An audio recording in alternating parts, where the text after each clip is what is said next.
સેવા એ સૌરાષ્ટ્રના સંસ્કાર છે.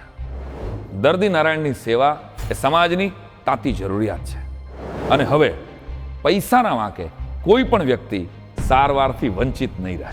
અમારા વિસ્તારમાં આધુનિક દવાખાનું નથી. રાજુલાએ મેણું ભાંગ્યું. મહાત્મા ગાંધી આરોગ્ય મંદિરે સેવાનો ગોવર્ધન તોડ્યો છે. રાજુલાના પાદરમાં પૂજ્ય મોરારી બાપુના આશીર્વાદથી એક દિવ્ય અને ભવ્ય હોસ્પિટલનું નિર્માણ થઈ ચૂક્યું છે. આ હોસ્પિટલની અંદર કોઈ દર્દી નારાયણ પાસેથી બિલ નહીં લેવામાં આવે, કારણ કે આ હોસ્પિટલ દાતાઓના દિલથી ચાલવાની છે. જી હા, તમે બરોબર સાંભળ્યું.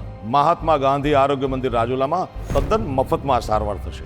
આશરે 22 કરોડના ખર્ચે બનેલી આ હોસ્પિટલ 108 બેડની છે.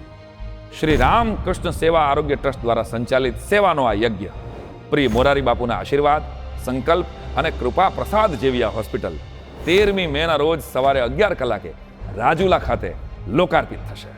ધર્મજગતના સંતો, મહંતો, રાજસત્તાના મહાનુભાવો, અનેક સજ્જનો, આપણા દાતાશ્રીઓ, આ બધાની ઉપસ્થિતિમાં અતિ આધુનિકતા ધરાવતી હોસ્પિટલ અને 100% ફ્રી એ અમરેલી જિલ્લાના રાજુલાના આંગણે ખુલ્લી મુકાવા જઈ રહી છે. 13મી મે 2026ના રોજ આ હોસ્પિટલ લોકાર્પણ પ્રસંગે આપ સૌને ઉપસ્થિત રહેવા માટે સૌ ટ્રસ્ટીશ્રીઓ વતી